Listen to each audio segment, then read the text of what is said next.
اللهم صل على سيدنا محمد يا رب صل وسلم دائما ابدا على حبيبي. کہ دیکھو اللہ کے لیے، اللہ کو راضی کرنے کے لیے خرچ کرتے ہوئے ڈرا مت کرو، ڈرا مت کرو. اگر آپ کسی ایسی تجارت میں انویسٹ کر رہے ہوں کہ اس میں آپ کو ڈبل کر کے ملتے ہوں، تو اس میں تو آپ قرضے لے کے انویسٹمنٹ کرو گے. ابھی بحریہ ٹاؤن کی جو اسکیمیں چل رہی ہیں، لوگ قرضے لے کے پلاٹ خرید رہے ہیں، قرضے لے کے پلاٹ خرید رہے ہیں، حالانکہ وہ پلاٹ آپ کے ساتھ قبر میں نہیں جائے گا، بلکہ پلاٹ کے اندر ہی دفن ہو جاؤ گے. وَلَن يَمْلَأَ فَاهُ إِلَّا التُّرَابُ. نبی نے فرمایا، یہ والا بھی نہیں ہے بھائی، چلو صحیح ہے.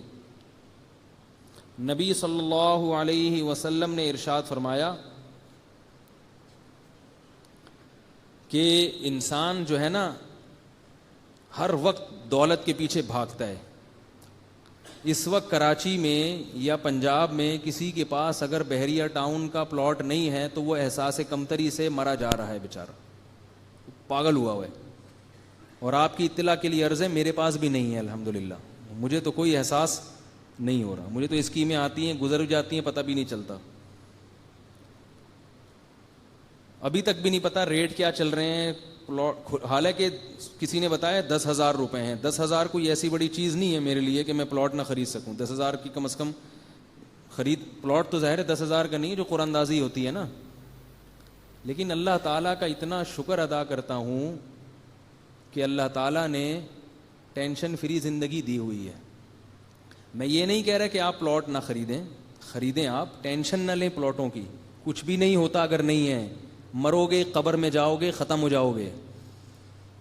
اپنا ذاتی گھر اگر نہیں بنا سکے، کوئی پریشان ہونے کی ضرورت نہیں ہے. اگر آپ پریشان ہوتے ہو، کتنا بھی تقوی اختیار کر لو، اللہ کی نظر میں آپ دیندار نہیں ہو، یہ یاد رکھو.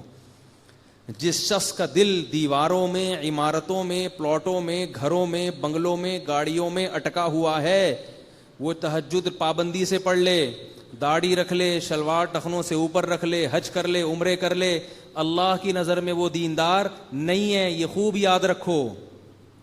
آج دینداری ظاہری تو سمجھی جاتی ہے، داڑھی پجامہ ٹوپی یہ سمجھا جاتا ہے. دل سے دنیا کی محبت نکل جائے، اس کا دینداری سے کوئی تعلق ہی نہیں سمجھا جاتا. گنہگار مسلمان سے اللہ کو اتنی نفرت نہیں ہے، وہ توبہ کر لے گا. لیکن دل میں اگر دنیا کی محبت گھسی ہوئی ہے تو ویسے شخص سے اللہ کو محبت نہیں ہوتی. صحابہ کرام میں جو سب سے بڑی خصوصیت تھی وہ کیا تھی کہ وہ دنیا سے محبت نہیں کرتے تھے. تبھی ان کے لیے دنیا خرچ کرنا آسان. حضرت ابو طلحہ انصاری رضی اللہ تعالی عنہ نبی کے پاس آئے، عرض کیا کہ یا رسول اللہ، اللہ نے قرآن میں ارشاد فرمایا ہے لن تنالوا البر حتى تنفقوا مما تحبون. یہ جو کل پارہ شروع ہوگا نا، پہلی آیت ہے اس کی، کہ اللہ فرما رہے ہیں کہ تم نیکی کی حقیقت تک اس وقت تک نہیں پہنچ سکتے جب تک محبوب چیز اللہ کی راہ میں صدقہ نہ کرو. چونی اٹھنی تو دے دیتے ہیں، وائپر جو لگا رہا ہوتا ہے نا، گاڑی کے شیشہ صاف کر رہا ہوتا ہے، 5 روپے پکڑا دیا اس کو. محبوب چیز تو اللہ نے تو یہ فرمایا ہے. تو حضرت ابو طلحہ نے فرمایا کہ یا رسول اللہ، میری محبوب چیز میری پراپرٹی ہے. انسان کو جتنی محبت اپنی پراپرٹی سے ہوتی ہے اتنی کسی چیز سے بول لیں نہیں. اور وہ پراپرٹی جو کما کے دے رہی ہو اس سے تو پاگلوں جیسی محبت کرتا ہے. کسی کو عشق معاشقہ ہو جائے نا، وہ سب کچھ دے گا، ایزی لوڈ 500 1000 کا بیلنس ڈال دے گا، پراپرٹی نہیں دے گا اس کو، پراپرٹی نہیں دے گا.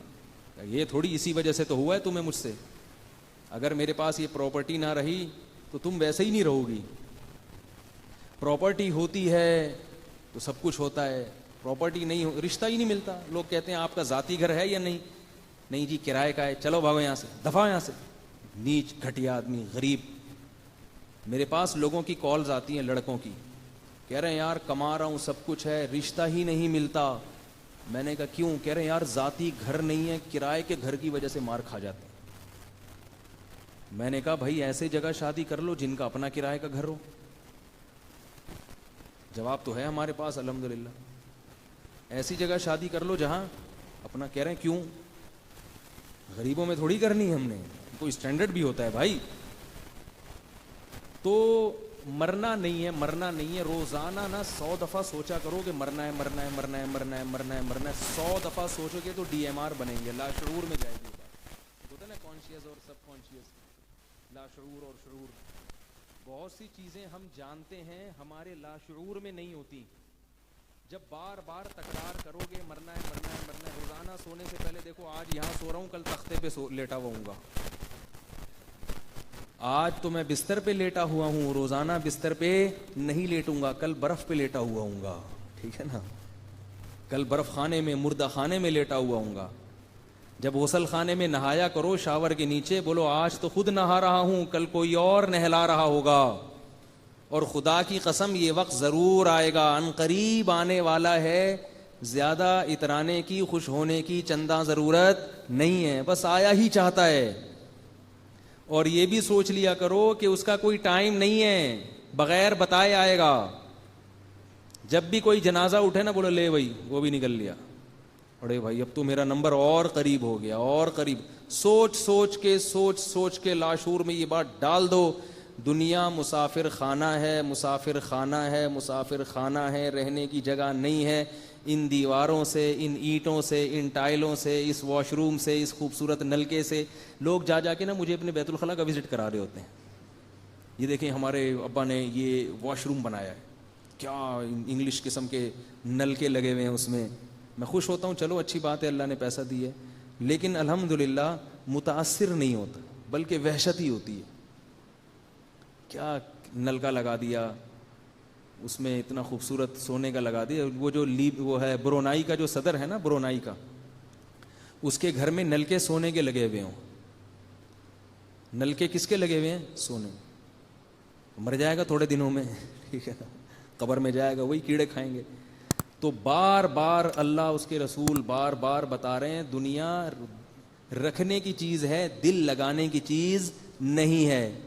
اب سوال پیدا ہوتا ہے رکھیں دل نہ لگائیں, یہ کیسے ہو سکتا ہے؟ رکھنا جائز ہے, سلیمان علیہ السلام نے بھی تو رکھی نا دنیا, بلکہ اللہ سے مانگ کے رکھی ہے. دل نہ لگاؤ, دل نہیں لگے اس کی کیا علامت ہے؟ کہ جب چھن جائے تو تکلیف نہ ہو, چھن جائے تو تکلیف نہ ہو. کیونکہ بھائی کوئی بات نہیں, گزارا تو ٹھیلے سے بھی ہو جاتا ہے, ٹماٹر سے بھی ہو جاتا ہے. کاروبار ختم ہو گیا, لوگ مجھے کہتے ہیں حضرت کاروبار ختم ہو گیا, تو ٹماٹر بیچو یار. کیا کہہ رہے ہیں حضرت, کروڑوں کا کاروبار تھا, روڈ پہ آ گیا ہوں میں. بھائی روڈ پہ آ گئے تو روڈ ٹماٹر بیچنے کے لیے تو روڈ ہی پہ آنا پڑے گا آپ کو. ٹماٹر بیچو, آوازیں لگاؤ, خربوزے بیچو, خربوزہ میں خریدوں گا سب سے پہلے. خربوزہ 3 کلو, پرچیاں پڑی ہوئی میری جیب میں. خربوزے کھاؤ, خربوزے بیچو. اور جب دماغ میں آئے کہ میں تو میرا یہ اسٹینڈرڈ نہیں ہے, تو فوراً سوچو جس کا ہے تھوڑے دنوں میں اس کا بھی اس سے بھی بدتر اسٹینڈرڈ ہو جائے گا جب پڑا ہوا ہوگا نا تختے پہ. میں نے پچھلی دفعہ واقعہ نہیں سنایا تھا آپ لوگوں کو, چائنا میں ہمارے ایک جاننے والے نے بتایا کہ ایک پاکستانی ہے, چائنا کی کسی جہاز کی کمپنی کا شیئر ہولڈر ہے, سب سے زیادہ شیئر اس کے تھے تو کمپنی کا مالک وہ تھا, اور عمر اس کی 40-45 سال. تو وہ صاحب کہنے لگے کہ لوگ اسے دیکھ کے رش کرتے ہیں کہ اتنی کم عمری میں اتنی زیادہ دولت اس پاکستانی نے بنا لی ہے کہ چائنا کی جہاز کی کمپنی کا مالک بن گیا ہے. وہ ہو گئی, اب تو جہاں سے گزر رہا ہے ہٹو بچو ہو رہا ہے. ہٹو بچو, بھائی ہٹو بچو سنا ہے نا آپ لوگوں نے, اب جہاں سے بھی جائے گا ہٹو بچو, بھائی آ رہے ہیں صاحب. لوگ اسے دیکھ دیکھ کے رش کر رہے ہیں, یار کیا چیز ہے یار, کتنی دولت. ہوائی جہاز کی کمپنی, وہ بھی چائنا کی, PIA نہیں, PIA سے اچھی ہماری W11 ہے. میں اسلام آباد سے کراچی آ رہا تھا PIA میں, اب شاید سنا تھوڑی صحیح ہو گئی, یہ چند مہینے پہلے کی بات ہے. تو جب وہ PIA زمین پہ اترا ہے نا جہاز, دھاڑ کر کے لگا اتنی زور سے, ایک تو اس سے ہلے ہم بہت زور سے, پھر جو اس نے بریک لگائی ہے تو سب دھاڑ کر کے آگے جا کے لگے ہیں, حالانکہ سیٹ بیلٹ باندھی ہوئی تھی. تو سب ایک دوسرے کو دیکھ کر ہنسنے لگے کہ یہ پائلٹ نے بریک کیسے لگائی ہے جہاز میں, وہ تمیز سے لگائی جاتی ہے نا, وہ تو جہاز ہے. تو ایسے بریک لگائی ہے کہ سب آگے جا کے دھاڑ کر کے سیٹ پہ لگے. تو مجھے بھی ہنسی آ گئی, میرے ساتھ والا جو بندہ بیٹھا تو اس کو بھی. تو میں نے اس سے کہا W11 کا مزہ آیا بھائی, پیسے جہاز کے خرچ ہوئے, ٹکٹ, مزہ کس کا ہے؟ W11. ٹھیک ہے, تو یہ پاکستان میں الحمدللہ سہولت ہے کہ آپ کو W11 کا مزہ ہر جگہ آ جاتا ہے. خیر, تو وہ جو چائنا کی کمپنی کے مالک تھے وہ صاحب نے مجھے بتایا کہ بڑے دولت مند ہیں, یہ وہ دیکھو وغیرہ وغیرہ, بات آئی گئی ہو گئی. ایک دن ان کا فون آیا کہ حضرت وہ جو مالک تھے وہ ایئرپورٹ پہ کھڑے ہوئے تھے, ان کو اٹیک ہوا, دھڑام سے گرے اور آن دا اسپاٹ مر گئے, کھڑے کھڑے گرے اور مر گئے. میں نے کہا دیکھ لو, ہم اچھے رہ گئے کہ نہیں رہ گئے؟ کیا خیال ہے, ہم زیادہ اچھے رہ گئے؟ ہم ابھی بھی جی رہے ہیں, پکوڑے کھا رہے ہیں, سموسے کھا رہے ہیں, افطاری میں سحری میں پراٹھے پھوڑ رہے ہیں, ٹھیک ہے نا, ہم زیادہ اچھے رہ گئے بھائی. تو اللہ کا شکر ادا کرو یار, ہم نہیں مرے, تھوڑے دن اور ان نعمتوں سے لذتوں سے فائدہ اٹھا لیں. اور اگر اعمال اچھے ہیں تو آخرت, وہ تو اللہ ہی جانتا ہے اعمال اچھے ہیں یا نہیں ہیں, لیکن اگر بالفرض اچھے ہیں تو آخرت اور اچھی ہوگی. نہیں اچھے ہیں تو توبہ کرنے کا اللہ نے موقع دیا ہوا ہے بھائی, اس کو تو موقع نہیں ہے, وہ تو مر گیا, وہ تو مر گیا, اس کے پاس تو نماز کا ٹائم نہیں ہے, زکوٰۃ کا ٹائم نہیں ہے, تو بھائی بہت بڑا سیٹ ہے نا, نماز پڑھنے کہاں سے جائے گا, وہ ٹائم نہیں ہے بھائی. میں بھائی اتنا بڑی کمپنی ہے میری, آج میٹنگ ہے, آج جو ہے وہ بلایا ہے مجھے, اور آج یہ ہے اور آج وہاں جانا ہے, ٹائم کہاں ہے نماز؟ تراویح تو بہت دور کی بات ہے بھائی, نماز کا ٹائم نہیں ہوتا, روزہ رکھنے کا ٹائم نہیں ہوتا. ڈاکٹر نے منع کیا کہ آپ روزہ رکھیں گے تو پتلے ہو جائیں گے, تو اتنے پیسے کس بات کے جب روزہ ہی رکھنا ہے. دھڑام سے مر گیا. اب آپ کے ذہن میں شیطان ایک وسوسہ ڈالے گا کہ بھائی اس نے اپنی صحت کی حفاظت نہیں کی ہوگی اس لیے مر گیا. ایسا نہیں ہے, جس کے پاس غیر ضروری دولت ہوتی ہے نا, اس کو دنیا سے محبت بھی بہت زیادہ ہوتی ہے, وہ صحت کی حفاظت کی فکر بھی بہت زیادہ کرتے ہیں.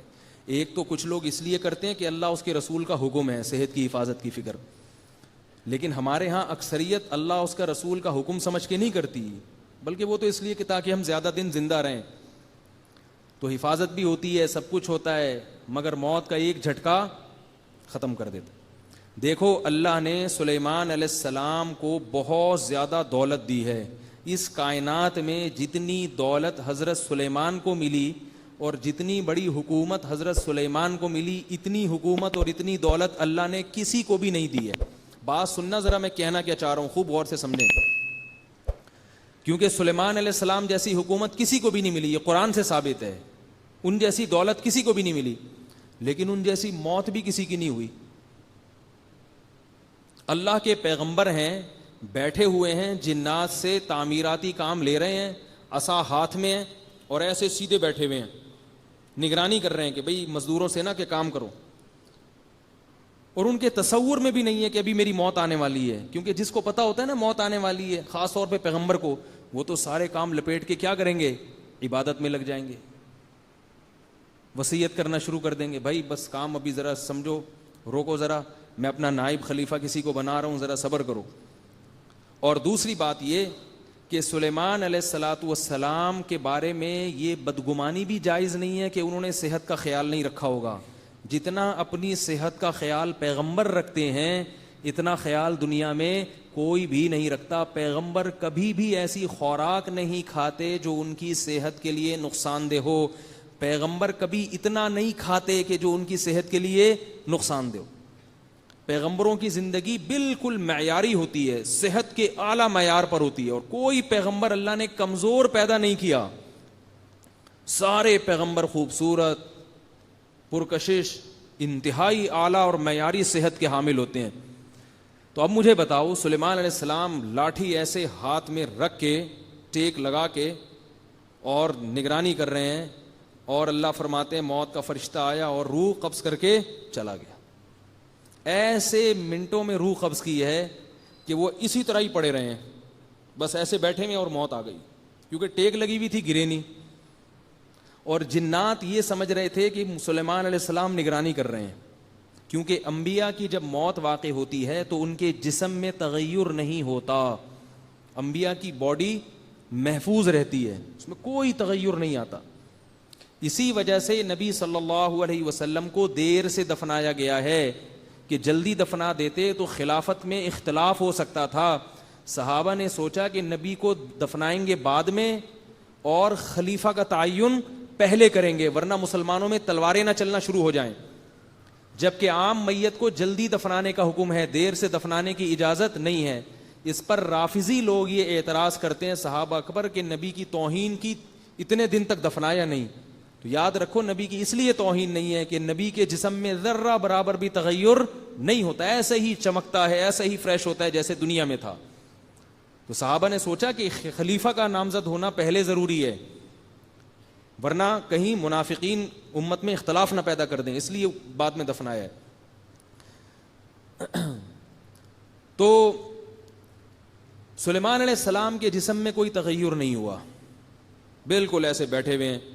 موت آئی اور گئے دنیا سے. یہاں تک کہ دیمک نے ان کی لکڑی کو کھانا شروع کر دیا, جو آسا تھا نا, آسا لاٹھی, وہ کھاتے کھاتے جب اس کا بیلنس آؤٹ ہوا ہے تو سلیمان علیہ السلام زمین پہ گر گئے. پھر لوگوں نے آ کے دیکھا, نبض چیک کی, لوگوں نے بولا بھائی ان کا تو انتقال ہو گیا. قرآن کہتا ہے کہ اگر جنات کو پہلے پتہ چل جاتا نا یہ دنیا سے جا چکے ہیں تو اتنی سخت محنت اور مزدوری میں نہ لگے رہتے, وہ تو ان کے روب سے لگے ہوئے تھے. تو اب دیکھو اللہ نے سلیمان علیہ السلام کو ایک دم کیوں اٹھا لیا, یہ بتانے کے لیے کہ اتنی دنیا اتنی دولت پیغمبر کو بھی دی ہے تو بعد والوں کو یہ بتا دیا کہ دنیا دل لگانے کی چیز نہیں ہے. سلیمان کو جس کو اتنا کچھ دیا اس کو بھی ایک سیکنڈ میں اٹھا سکتا ہوں, تم کس کھیت کی مولی ہو. بات نہیں سمجھ میں آ رہی, کیا کر رہے ہیں یار. چائنیز زبان میں سمجھاؤں گا, چائنیز جو ہے نا, چائنیز چنگ پونگ کر کے سمجھ میں. چائنیز آ رہے ہیں ابھی گوادر میں, علماء بہت سے سنا چائنیز زبان بھی سیکھ رہے ہیں. تو چائنیز میں تو بالکل ہی سمجھ میں نہیں آئے گی اگر اردو میں سمجھ میں نہیں آ رہی. تو یاد رکھو بار بار بار بار بار بار کیا سوچنا ہے, مرنا ہے. اپنا گھر نہیں ہے, کرائے کا ہے. بولو جس کا ہے اپنا وہ کون سا یہاں رہے گا, وہ بھی تو نکلے گا, وہ بھی تو مر جائے گا. اور میں بار بار کہتا ہوں نا, لوگ کہتے ہیں اپنے لیے نہیں, میں تو اپنی اولاد کے لیے بنا رہا ہوں. تو اولاد جو ہے وہ کہتی ہے ہمارے لیے نہیں بلکہ ہم کس کے لیے, اپنی اولاد کے لیے. وہ کہتے ہیں ہم اپنی اولاد کے لیے. بھائی اپنا دیکھو, تمہیں سر چھپانے کی چھت مل جائے عزت کے ساتھ ٹھیک ہے, جیسے تمہیں مل گئی انشاءاللہ تمہاری اولاد کو بھی مل جائے گی. کوئی ایسے نہیں ہوتا, کسی کو اللہ محروم نہیں کرتے. کوئی قحط پڑ جائے, کوئی جنگ ہو جائے تو ایک الگ بات ہے, وہ تو جن کے مکان ہیں وہ بھی محروم ہو جاتے ہیں. تو اللہ نے پیسہ دیا ہے مکان بنا لو, نہیں دیا تو بحریہ ٹاؤن پہ را لیں, مت ٹپکاؤ سوچ سوچ کے ہائے ہائے ہائے اتنے پلاٹ نکل گئے, ہائے کچھ نہیں ہوتا, مریں گے کھپیں گے, دنیا ہے. قبرستان زیادہ آباد ہو رہے ہیں, بحریہ ٹاؤن میں اتنے پلاٹ نہیں ہیں جتنے قبرستانوں میں پلاٹ پڑے ہوئے ہیں. جا کے دیکھو مردوں پہ مردے چڑھے ہوئے ہیں. کراچی میں تو قبرستان ختم ہو گئے. اب گورکن پرانے والے کو کہیں سائڈ پہ لگاتا ہے, نئے والے کو فٹ کر دیتا ہے, پھر نئے والے کو گردے نکال کے پھیپڑے نکال کے بیچے ہسپتالوں میں. بالکل بزنس چل رہا ہے. وہ اس لیے چل رہا ہے اس کو پتہ ہے قبر میں جگہ ہی نہیں ہے بھائی. تو یہ کتنی تیزی سے آباد ہو رہے ہیں, اتنے بچے پیدا نہیں ہو رہے جتنے مر رہے ہیں, ایسا لگ رہا ہے. تو اللہ نے قرآن مجید میں حکم دیا کہ وہ لوگ جو اللہ کی راہ میں خرچ کرتے ہیں ان کی مثال بڑی پیاری دی ہے. کمثل حبۃ انبتت سبع سنابل, جیسے ایک گندم کے دانے کو زمین میں بو تو کتنے دانے, کتنی کونپلیں نکلتی ہیں, 7. فی کل سنبلۃ مئۃ حبہ, اور ہر کونپل میں 100 دانے ہوتے ہیں, تو ایک دانے سے 700 دانے بن جاتے ہیں. یعنی اگر کوئی جس نے یہ گندم اگنے کا عمل نہ دیکھا ہو یا پودوں کے اگنے کا عمل نہ دیکھا ہو, اس کو اگر آپ آ کے کہیں, کوئی جنگل میں رہا اور اس نے کبھی دیکھا ہی نہیں, یعنی جنگل میں نہیں بیابان میں رہا, صحرا میں, اس کو بولیں کہ یہ ایک گندم کا بیج ہے, اس سے تھوڑے دنوں میں 700 بیج بالکل ایسے پیدا ہو جائیں گے, وہ کہے گا یہ تو جادو ہے بھائی, نظر کا دھوکہ ہے, 1 سے 700 کہاں پیدا ہوں گے. اور پھر آپ کہیں وہ جو 700 ہے نا ان میں سے ہر ایک سے پھر 700, تو 700 کو ضرب دے دیں 700 سے, کروڑوں میں بات پہنچے گی. تو وہ جواب میں کیا کہے گا, بھائی یہ پاگل ہو رہا ہے دماغ, یہ کہاں سے, کون سی فیکٹری ہے, کون سی مشین ہے, کون سا سائنسدان ہے جو 1 کے 700 بنا دے گا. تو آپ کہیں یہ اللہ کرتا ہے, اللہ. تو وہ جواب میں کیا کہے گا, میں اللہ کو نہیں مانتا, میری عقل میں نہیں آتا. لیکن ہم چونکہ صبح و شام دیکھتے ہیں کہ اللہ کیا کرتے ہیں, ایک بیج کو مٹی میں ڈالا, گوبر اور پانی اس کے ملاپ سے اور مٹی کے ملاپ سے اس ایک دانے سے اللہ 700 دانے پیدا کر دیتے ہیں. تو یہ اللہ نے اپنی قدرت دنیا میں دکھائی ہے. تو اللہ فرماتے ہیں تم اللہ کی راہ میں خرچ کرو گے, جہاں جہاں وہ خیر میں جائے گا اس سے جو جو خیریں پھیلیں گی وہ ملٹی پلائی ہوتا چلا جائے گا, اور ایک کے لاکھوں کروڑوں بن کے قیامت کے دن تمہارے سامنے آئیں گے. نہیں آ رہی بات؟ دیکھو ایک آدمی نے مسجد میں ایک پنکھا لگا دیا, اس پنکھے سے کتنے لوگ مستفید ہوتے ہیں؟ تو وہ ثواب اس کا بڑھتا چلا جا رہا ہے. ہم کہتے ہیں یار اللہ اتنا ثواب کہاں سے لائے گا؟ بھائی اللہ کے خزانوں میں کمی نہیں ہے, کمی نہیں ہے. تو وہ ملتا رہے گا ملتا رہے گا. پھر وہ نماز پڑھنے آیا پنکھے کی وجہ سے, پنکھا نہیں تھا تو وہ نہیں آتا.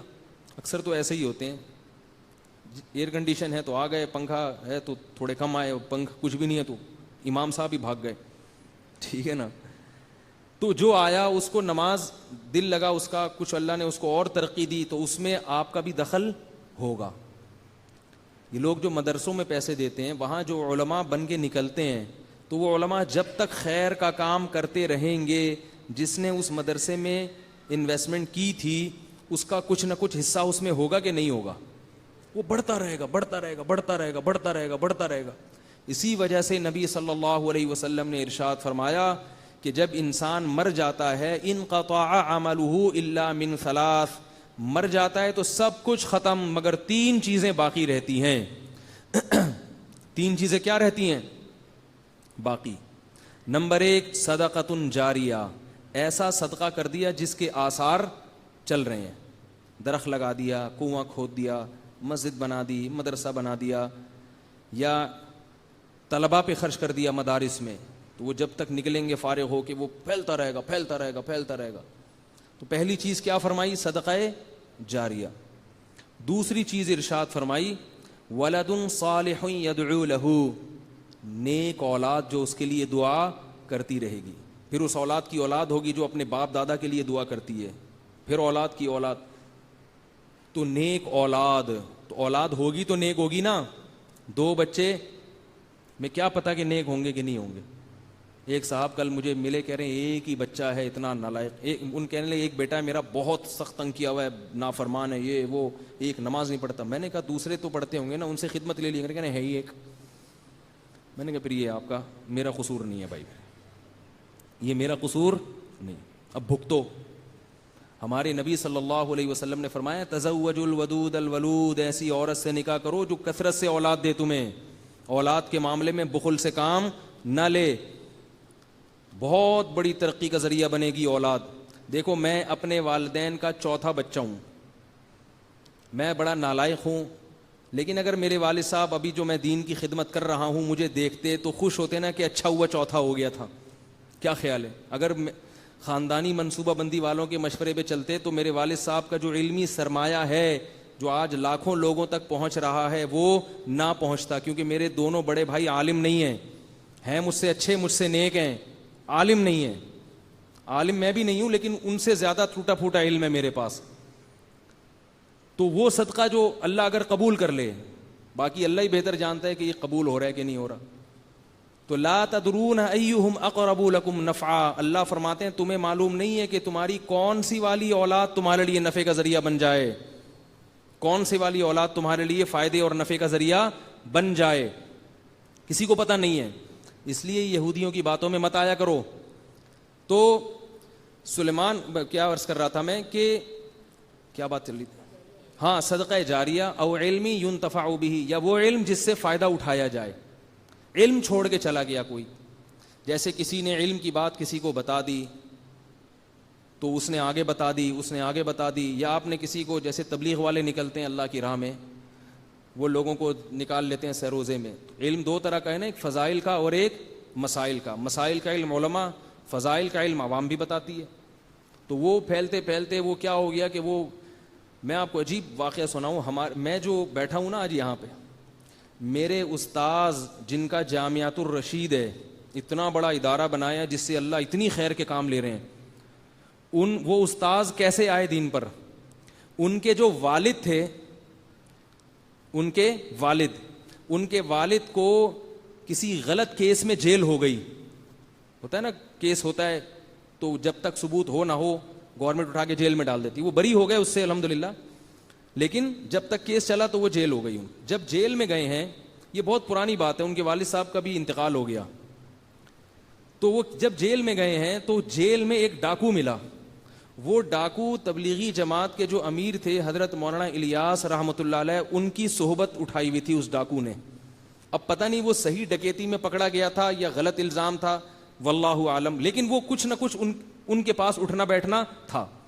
تو اس نے جیل میں موقع غنیمت سمجھ کے میرے جو استاذ ہیں ان کے والد کو تبلیغ کرنا شروع کر دی. جیل میں تو کوئی بھی کام نہیں ہوتا نا, تبلیغ والے تو کوئی کام بھی ہو تو نہیں چھوڑتے آپ کو,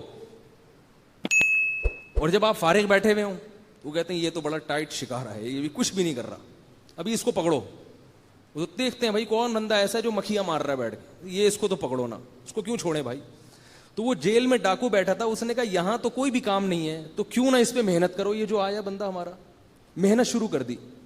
اتنا سمجھایا, اتنی محنت کی, وہ مان کے نہیں دے رہے تھے. تو ان کو سمجھایا اچھا تم جب رہا ہو نا تو جا کے ایک دفعہ حضرت مولانا کی خدمت میں بیٹھ جانا, تھوڑا سا کام سیکھ لینا. اللہ نے کیسا رخ بدلا ہے. وہ نکلے اور حضرت کی خدمت میں گئے, تبلیغ میں وقت لگایا, پھر وقت لگایا, پوری زندگی تبدیل ہو گئی. اللہ نے اولاد بہت دی ان کو, 9 تو صرف بیٹے ہوئے ہیں ان کے, سب بیٹوں کو پھر حافظ بنایا, علم میں لگایا. تو ان کے جو دوسرے نمبر والے بیٹے تھے نا, انہوں نے علم میں اتنی ترقی کی کہ وہ پورے پاکستان میں وفاق المدارس میں ٹاپ کیا انہوں نے. کیوں؟ اس لیے کہ باپ کا تبلیغ میں وقت لگا تھا. اور لگایا کس نے؟ وہ جو جیل میں ڈاکو تھا اس نے نصیحت کی. میں حقیقت میں تھا یا نہیں تھا میں الزام نہیں لگا رہا, ہو سکتا ہے نہ ہو, لیکن کیس اس پر یہ تھا کہ ڈکیتی ہے. تو اب نتیجہ کیا نکلا, جب تبدیل ہوئے تو بیٹے نے اتنی ترقی کی, پھر ہمارے حضرت مفتی رشید احمد صاحب کے پاس آئے, پھر ہوتے ہوتے ہوتے آج کتنا بڑا ادارہ, حضرت مفتی محمد تقی عثمانی صاحب ان کی تعریف کرتے ہیں. وہ جب وہ بلاتے ہیں تو وہ آتے ہیں وہاں پہ, اور ان کا ہی فیض ہے کہ میں یہاں بیٹھا ہوا ہوں ممبر پہ بات کر رہا ہوں آپ کے سامنے. تو یہ سارا کریڈٹ کس کو جاتا ہے؟ وہ جو 3-4 دن کی محنت جیل میں ایک ڈاکو نے کی, اس کو پتہ بھی نہیں ہے, نہ اس کے بچوں کو پتا ہے کہ ہمارے ابا کیا. وہ تو یہ سمجھ رہا ہوگا میں نے سروزہ لگوا دیا, ختم ہو گئے, میں لگا لیا ہوگا سروزہ نے. اب کون, اس وقت فون تو تھا نہیں, ٹیلی فون. وہ اپنے گھر چلا گیا, یہ اپنے گھر چلے گئے. لیکن وہ قیامت کے دن دیکھے گا کہ جامعۃ الرشید بھی اس کے نامہ اعمال میں, بولو بھائی, لکھا ہوا ہوگا. یہ ہے وہ مثال جو اللہ تعالیٰ قرآن کریم میں دے رہے ہیں. اور اسی کو حدیث میں کیا کہا گیا؟ علم ينتفع به. اسی طرح علماء جو علم چھوڑ کر جاتے ہیں, لوگوں کے ایمان کی حفاظت کرتے ہیں. نبی صلی اللہ علیہ وسلم نے فرمایا قابل رشک صرف 2 آدمی ہیں. ایک وہ دولت مند جس کو اللہ نے دولت دی اور وہ خیر کے کاموں میں لٹاتا ہے, اور ایک وہ عالم جس کو اللہ نے علم دیا اور وہ لوگوں کو واعظ و نصیحت کرتا ہے, ہدایت کی باتیں بتاتا ہے. فرمایا ان 2 کے علاوہ کوئی قابل رشک نہیں ہے. مطلب یہ کہ یہ نہیں کہ کوئی اور قابل رشک نہیں ہے. حدیث میں حس کا مطلب ہوتا ہے, مفہوم مخالف معتبر نہیں ہوتا. مطلب یہ کہ حقیقی معنوں میں یہی 2 قابل رشک ہیں, کیونکہ ان کی خیریں بہت ہیں. تو غریب آدمی دولت مند کو دیکھ کے یہ کہے کہ کاش میرے پاس دولت ہوتی تو میں بھی ایسی خیر میں خرچ کرتا, اور جس کے پاس علم نہیں ہے وہ عالم کو دیکھ کے رشک کرے کہ کاش میرے پاس علم ہوتا, میں بھی خیر کے کام میں خرچ کرتا, میں بھی علم کی جو ہے نا خدمت کرتا. تو یہ وہ 2 شخص ہیں جن کے بارے میں نبی صلی اللہ علیہ وسلم نے فرمایا. تو اللہ نے کیا فرمایا کہ وہ لوگ جو اللہ کی راہ میں خرچ کرتے ہیں, کمثل حبۃ انبتت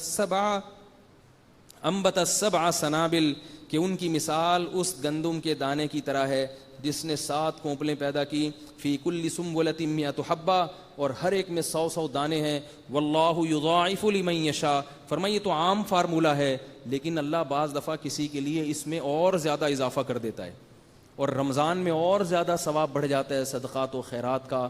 نبی صلی اللہ علیہ وسلم رمضان میں سخاوت کے دریا بن جاتے تھے, سخاوت کے دریا, حالانکہ آپ کے پاس تھا کیا. تو اس کو نہ دیکھا کرو میرے پاس ہے کیا, جتنا ہے اس میں سے کچھ نکال دو. اور نبی صلی اللہ علیہ وسلم نے فرمایا انفق یا بلال ولا تخش من ذی العرش اقلال. حضرت بلال کو حکم دیا کہ اللہ کی راہ میں خرچ کرو, اور عرش والے سے غربت کا خوف مت کرو کہ وہ تمہیں غریب بنا دے گا. وہ عرش کا مالک ہے, اتنے بڑے عرش کا, تو وہ تمہیں اپنے خزانوں سے نہیں دے گا. ہم بہت ڈرتے ہیں خرچ کرتے ہوئے, سب ڈرتے ہیں, میں بھی اسی میں داخل ہوں, سب ایک جیسے ہیں. میں تو اس لیے باتیں کر رہا ہوں تاکہ اللہ مجھے بھی عمل کی توفیق دے. بہت ڈرتے ہیں ہم لوگ. تو یاد رکھو اللہ کو کنجوس آدمی پسند نہیں ہے. اور ایک اور آیت یہ بتا کے پھر جو دوسرا مضمون ہے آل عمران کا وہ کل انشاءاللہ بتاؤں گا میں, وقت بہت زیادہ ہو جاتا ہے. وہ بھی بہت 3-4 موضوع ہیں جو آج بیان ہوئے ہیں, بہت سارے موضوع بہت ہی اہم ہیں. دوسرا اللہ نے اس کی ایک مثال دی ہے, بلکہ حکم دیا ہے کہ یا ایھا الذین آمنوا, اے ایمان والو, لا تبطلوا صدقاتکم بالمن والاذی. جب کسی پہ خرچ کرو نا, کسی کو صدقہ دیا یا کسی کو ہدیہ دیا, تو پھر اس کے بعد احسان جتلا کر یہ اجر اپنا ضائع مت کرو. ملا نصیر الدین والا سنا دوں قصہ, بڑا زبردست. آج ہوتا کیا ہے, وہ ملا نصیر الدین تھے, ان کے پاس ایک سیاستدان آیا, اس نے کہا کہ مجھے اپنا جو پجامہ اور یہ شیروانی دے دو, میں نے جلسے میں تقریر کرنی ہے. میرے پاس کوئی پجامہ نہیں ہے اتنا خوبصورت, پہلے زمانے میں تو ایسے ہی ہوتے تھے نا, پجامے اور اچکن پہنا کرتے تھے لوگ, تو یہ مجھے دے دو, میں نے جلسے میں تقریر کرنی ہے. ملا نے کہا کہ ٹھیک ہے میں دے دوں گا, لیکن جلسے میں بھی چلوں گا تمہارے ساتھ. انہوں نے کہا بہت اچھی بات ہے, تم میرا تعارف تم ہی کرا دینا. اب جب جلسہ شروع ہوا ہے تو ملا نصیر الدین نے کہا کہ حضرات, آج جس شخصیت کو میں دعوت خطاب دے رہا ہوں وہ ایسے ہیں, وہ یوں ہیں, انہوں نے یہ کیا, انہوں نے یہ کیا, لیکن ان کا جو پجامہ ہے وہ میرا ہے. لیکن ان کا جو پجامہ ہے وہ کس کا ہے؟ وہ میرا ہے. جلسہ ختم ہو گیا. سیاستدان نے کہا یار تم یہ پجامے کا کیوں بتا رہے ہو کہ یہ میرا ہے؟ تو اس نے کہا بھائی میرا ہے نا, میں نے آپ کو دیا ہے. تو کہہ رہے ٹھیک ہے دیا ہے, لیکن سب کے سامنے یہ احسان جتلانا کتنی بری بات ہے, پجامہ تمہارا ہے, لو اپنا پجامہ واپس. نہیں آپ رکھیں ٹھیک ہے, میں اب نہیں بتاؤں گا کہ یہ پجامہ میرا ہے, ٹھیک ہے میں یہ نہیں بتاؤں. دوبارہ جلسہ ہوا, ملا صاحب چڑھے جلتے اور کہنے لگے حضرات یہ بڑی شخصیت ہیں اور یوں ہیں اور یوں ہیں, ان کا جو پجامہ ہے وہ انہی کا ہے, وہ میرا نہیں ہے. ان کا جو پجامہ ہے وہ انہی کا ہے, وہ میرا نہیں. اس نے کہا یار یہ پکڑ بھائی اپنا پجامہ, یہ کیوں بتاتا ہے کہ یہ تیرا ہے یا یہ میرا ہے, یہ بتانے کی ضرورت کیا ہے؟ اس نے کہا, ملا صاحب نے کہا اچھا یہ بتانے کی ضرورت نہیں ہے کہ یہ کس کا پجامہ ہے؟ اس نے کہا نہیں یہ بتانے کی ضرورت نہیں ہے, اس سے بے عزتی ہوتی ہے. چلو بھائی ٹھیک. دوبارہ جلسہ ہوا تو ملا صاحب کھڑے ہوئے, حضرات میں شخصیت کو دعوت دے رہا ہوں اور یہ یوں ہیں اور یہ ہیں, اور ان کا جو پجامہ ہے اس کے بارے میں بتانے کی کوئی چندہ ضرورت نہیں ہے, اس کے بارے میں کوئی تبصرہ کرنا پسند نہیں کروں گا کہ یہ میرا ہے یا ان کا ہے. اس نے پجامہ اتارا, بولا بھائی تو پکڑ اپنے پجامے کو, مجھے یہ تیرا احسان بہت مہنگا پڑ رہا ہے. تو ہم بھی جب کسی کو گفٹ دیتے ہیں, گفٹ دینا بھی ثواب ہے, ہدیہ دینا بھی ثواب ہے. نبی صلی اللہ علیہ وسلم نے فرمایا تہادوا تحابوا, ایک دوسرے کو ہدایہ دیا کرو, اس سے محبت بڑھتی ہے. تو محبت خود ایک بہت بڑی عبادت ہے. اور صدقہ دینا بھی کسی ضرورت مند کو. ہدیے اور صدقے میں فرق یہ ہے کہ ہدیے میں سامنے والے کی ضرورت نہیں دیکھی جاتی, ہدیہ بادشاہوں کو بھی دیا جاتا ہے حالانکہ وہ ضرورت مند نہیں ہوتے, اس کا مقصد ہے محبت پیدا کرنا. اور صدقہ اکثر کس کو دیا جاتا ہے؟ ضرورت مند کو. تو اس میں نیت, اگر آپ نے احسان جتلانا شروع کر دیا تو یہ اللہ نے قرآن میں فرمایا کہ اس سے تمہارا اجر ضائع ہو جائے گا. قول معروف ومغفرۃ خیر من صدقۃ یتبعها اذى, فرمایا جب کوئی بھکاری مانگے ضرورت مند تو اس سے معذرت کر لینا یہ زیادہ بہتر ہے اس صدقے سے کہ جس صدقے کے بعد اس کو احسان جتلا کر تکلیف دی جائے. نہ دو یہ بہتر ہے بنسبت اس دینے کے کہ دینے کے بعد اپنا احسان جتلاؤ. تو یہ درست نہیں ہے. ہاں یہ یاد رکھو, اگر آپ نے کسی پر احسان کیا اور وہ آپ پہ ظلم کر رہا ہے, پھر اس کو تانا دیا جا سکتا ہے کہ یار میں تمہارے ساتھ اچھا سلوک کر رہا ہوں اور تم میرے ساتھ یہ کر رہے ہو, ایسے موقع پہ برا نہیں ہے. تو یہ بھی اللہ تعالیٰ نے ہمیں ان آیتوں میں حکم دیا. تو رمضان میں ہمیں صدقات و خیرات کی کثرت کرنی چاہیے. اور حضرت بلال سے جو نبی نے فرمایا کہ اللہ سے فقر و فاقہ کا خوف نہ کرو, حضرت بلال تو خود غلام تھے, کیا تھا ان بیچاروں کے پاس, لیکن نبی ان سے کیا کہہ رہے ہیں, خیرات کرو اللہ کی راہ میں. اور یہ بھی فرمایا کہ وَلَوْ بِشِقِّ تَمْرَةٍ, کچھ بھی نہیں ہے نا تو کھجور کا آدھا ٹکڑا دے دیا کرو کسی کو. تو مسلمان کنجوس نہیں ہوتا, مسلمان بخیل نہیں ہوتا. مسلمان اگر دولت رکھتا بھی ہے تو خرچ بھی بہت کرتا ہے, رکھنے پر پابندی نہیں ہے, مگر دولت پہ سانپ بن کے بیٹھ جانا, دل لگانا اور آخرت میں ذخیرہ نہ کرنا. اللہ ایک کے 700 اور لاکھوں کروڑوں دے رہا ہے, بڑھا رہا ہے, اور آپ کو نہیں میں تو بحریہ ٹاؤن میں 10 پلاٹ لوں گا, 10 ہو گئے, میں 11واں بھی لوں گا, 12واں بھی لوں گا, 13واں بھی لوں گا. تو ابو طلحہ انصاری نے کیا کیا تھا، وہ جو میں واقعہ ادھورا رہ گیا تھا، یا رسول اللہ میری پراپرٹی ہے کما کے دے رہی ہے، میں یہ صدقہ کرنا چاہتا ہوں. تو آپ نے فرمایا اپنے چچا زاد بھائی کو دے دو، اپنے چچا زاد بھائیوں کو دے دو. تو آپ کے پاس بھی اگر 15-20 پلاٹ ہیں اور آپ کے رشتہ داروں میں اگر کوئی غریب ہے تو 2 پلاٹ اس کو دے دو. کیا خیال ہے؟ زکوٰۃ کے علاوہ بھی تو دے سکتے ہیں نا. بولے یار 10 پلاٹ ہیں کیا کرنا ہے، قبر میں جانا ہے، زندگی میری 10-15 سال کی رہ گئی، وہ بھی اگر رہ گئی ہے ورنہ تو کوئی بھروسہ نکل مر جاؤں گا. تو 10-15 سال ہے، اتنے پلاٹوں کا کیا کروں گا، 2 ایسا کرو اپنے چچا، ایک اپنے چچا کو دے دو. یہ چاچا وہ بے ہوش ہو جائے گا، وہ مارے گا یوں کر کے کہ میں خواب تو نہیں دیکھ رہا، ایسے مارے گا، خواب تو نہیں دیکھ رہے کیا ہو رہا ہے بھائی. تو کر لو، کچھ نہیں ہوگا، دل میں سکون ملے گا، اطمینان ملے گا، دنیا سے محبت ختم ہوگی. اللہ نے یہ بھی فرمایا کہ ایمان والے اس لیے بھی مال خرچ کرتے ہیں، تثبیتا من انفسہم، اپنے دل کی اصلاح کے لیے بھی مال خرچ کیا جاتا ہے. بعض دفعہ اس لیے مال نہیں خرچ کیا جاتا کہ سامنے والے کی ضرورت ہے، بعض دفعہ اس لیے خرچ کیا جاتا ہے کہ مجھے نوٹوں سے محبت بہت ہو رہی ہے تو یہ محبت ختم کرنی ہے. کیوں دل لگ رہا ہے اتنا 5-5 ہزار کے نوٹوں سے، اتنی کیوں محبت ہو رہی ہے، یار اس کو دے دو کسی کو. اس لیے بھی ہمارے حضرت مفتی رشید احمد صاحب کے ایک مرید تھے، وہ آئے حضرت سے پاس، کہنے لگے جب میری دکان میں رش زیادہ ہوتا ہے اور میں بہت زیادہ کاروبار میں مشغول ہو جاتا ہوں اور میرا دل جب دکان میں اٹکنا شروع ہوتا ہے تو میں 3 دن کے لیے بغیر کسی وجہ سے دکان بند کر دیتا ہوں. مشکل ہو گیا، زیادہ ہو گئی تو میں کیا کرتا ہوں 3 دن کے لیے دکان بند. کہ اتنا دکان سے دل کیوں لگا ہوا ہے، حالانکہ مجھے پتہ ہے کسٹمر آ رہے ہیں، رش لگا ہوا ہے. نہیں بھائی، اللہ سے ہونے کا یقین آ جائے، دکان سے نسبت ختم ہو.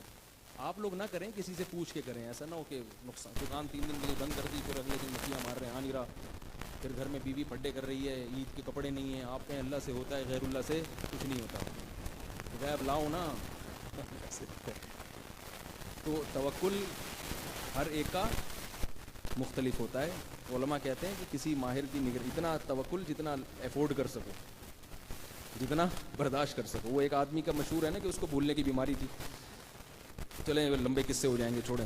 تو وہ جو ہے کیا نام ہے، تو وہ اس لیے بھی مال خرچ کیا جاتا ہے کہ بھائی مجھے پیسوں سے اتنی، اب 10 پلاٹ ہیں یار، ایک دے دو نا، کیا جان نکلے گی، کیا دے کے دیکھو ہوتا کیا ہے. جان نکل رہی ہوگی، کیوں دوں، میں تو یہ کر سکتا ہوں، میں تو یہ، کوئی ضرورت نہیں ہے صدقہ کرنے کی. لیکن ایک پلاٹ نکال دو یار، یہ مدرسے کو دے دو یار، یہ فلاں کو دے دو، یہ رشتہ داروں کو دے دو، رشتہ داروں کے لیے بیچ کے رشتہ داروں میں پیسے بانٹ دو. رشتہ داروں کو جو دیا جاتا ہے نا ضرورت کی بنیاد پہ نہیں، محض رشتہ داری جوڑنے کے لیے دیا جاتا ہے کہ وہ خوش ہو جائیں گے. اور یاد رکھو رشتہ داروں پہ پیسہ خرچ کر لو گے تو وہ سارے اختلافات خود بخود ختم کر دیں گے، اس کے لیے کوئی جرگہ بٹھانے کی ضرورت نہیں رہے گی.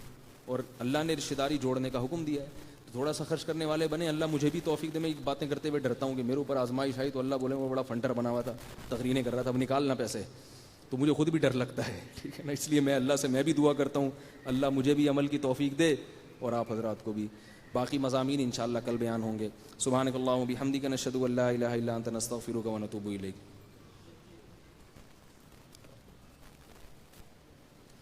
خواتین پہلے بیٹھ جائیں ذرا اپنی جگہوں پہ، مردوں کو نکلنے دیں، جب مرد سب نکل جائیں پھر خواتین جائیں.